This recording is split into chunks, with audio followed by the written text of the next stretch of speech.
আসসালামু আলাইকুম। আখিনুর blogs Canada চ্যানেলে আপনাদের স্বাগতম।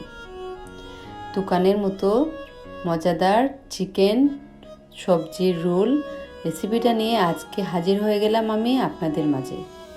রসে টইটুম্বুর এই রসালো চিকেন রোলটা, চিকেন ভেজিটেবল রোলটা বানাতে চলেন আমার সাথে রেসিপিটা দেখে নেওয়া যাক। এখানে একটা চিকেনের ব্রেস্টকে কুচি কুচি করে চিকেনের মশলা মানে তরকারির মশলা দিয়ে রান্না করেছি। আদা রসুন সব ধরনের মশলা একটু একটু দিয়ে চিকেনটাকে একটু কষিয়ে নিলাম।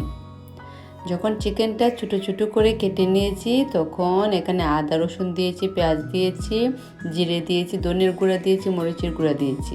আর এখন ইউজ করছি এক কাপ টমেটো কুচি, 1 কাপ গাজর কুচি এবং 1 কাপ ফুলকপি কুচি। আপনারা চাইলে বিভিন্ন ধরনের সবজি ইউজ করতে পারেন। সো যখন চিকেনটা ভালো করে কষা হয়ে গিয়েছে তখন দিয়ে দিচ্ছি টমেটো, একটা কিউব করে কাটা টমেটো, আর এরকম পাতলা পাতলা করে কাটা গাজর আর ফুলকপি দিয়ে জাস্ট 2 মিনিট রান্না করে ভেজিটেবলটা বেশি সিদ্ধ করে নিই। কাঁচা কাঁচা থাকা অবস্থায় শুকনো মরিচের গুঁড়ো দিয়ে নামিয়ে ফেললাম। এখন চিকেনের পুরটা রেডি। আর এখানে ইউজ করছি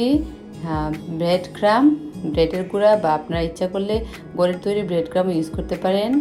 এখানে নিয়েছি 4 কাপ পরিমাণ 4 কাপ ময়দা আর 1 চামচ লবণ দিয়ে আর 2টা ডিম দিয়ে অনেক পাতলা করে হালকা কুসুম গরম পানি দিয়ে অনেক পাতলা করে একটা বাটার তৈরি করছি।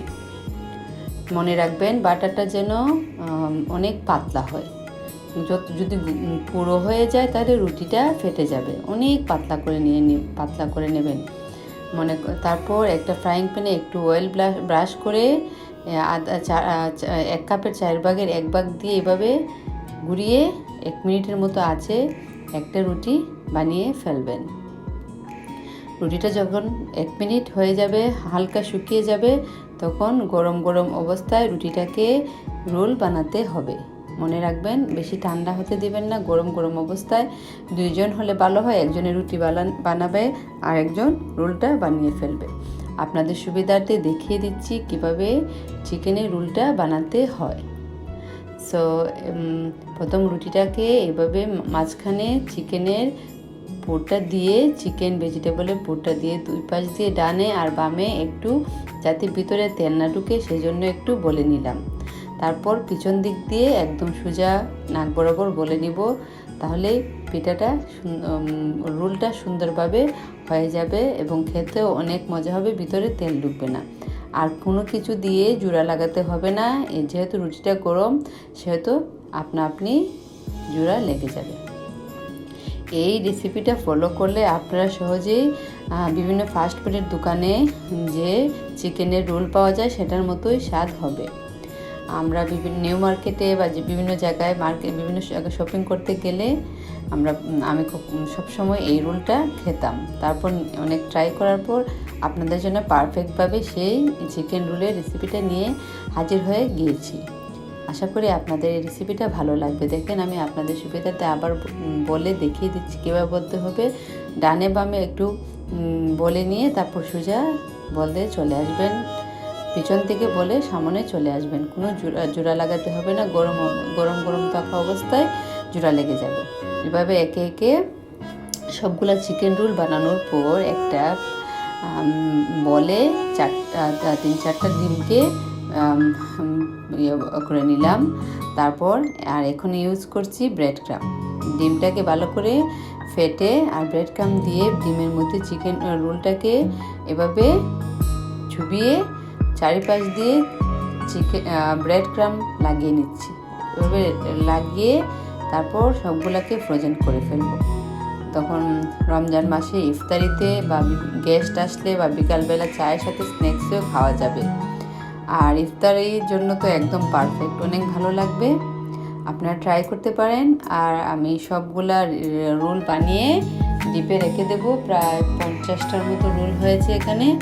সো 4-5টা 5-6টা বাজবো আর বাকিগুলা ডিপে রেখে দেবো। যখন মনে চাইবে ডিপ থেকে নিয়ে সোজাসুজি তেলে দিয়ে দেবো, মাইক্রোওভেনে গরম করার দরকার নেই। তেলটা ভালো করে গরম করে ডাইরেক্টলি দিয়ে দিবেন, তাহলে অনেক মজার হবে। দেন একে একে আপনাদের সুবিধাতে দেখিয়ে দিচ্ছি। চিকেন রোলগুলা ডিমে চুবিয়ে ব্রেড ক্রাম লাগিয়ে দিচ্ছি। যদি আপনাদের হাতের কাছে ব্রেড ক্রাম না থাকে তাহলে আপনারা ব্রেডটাকে ভালো করে ব্লেন্ড করে তারপর একটু হালকা তেল তাওয়াতে গরম করলে সুন্দর পারফেক্ট ব্রেড ক্রাম হয়ে যাবে। এখন দেখিয়ে দিচ্ছি কিভাবে ভাজতে হয়। এভাবে ডুবো তেলে ভাজবেন, হালকা আছে ডুবো তেলে সুন্দর গোল্ডেন করে ভেজে নেবেন। আশা করি আপনারা আমার রেসিপিটা লাইক করেছেন। যদি লাইক করে থাকেন প্লিজ সাবস্ক্রাইব মাই চ্যানেল। আর অবশ্যই মনে রাখবেন এই রেসিপিটা আসলে অনেক মজাদার। চিকেন রোল আপনারা ইচ্ছা করলে শীত দিয়েও করতে পারেন, কিন্তু এই অথেন্টিক দোকানের স্টাইলে যদি আপনারা চিকেন রোল বানাতে চান তাহলে আমার রেসিপিটা ফলো করতে পারেন। আর ভালো লাগলে please subscribe my channel. So সবাই ভালো থাকেন, সুস্থ থাকেন। রমজানের সবাইকে স্বাগতম। আর চাই আপনাদের সাথে আমি সামনে আরও রমজানের ইফতারের রেসিপি শেয়ার করব। তো সবাই ভালো থাকেন। আল্লাহ হাফেজ।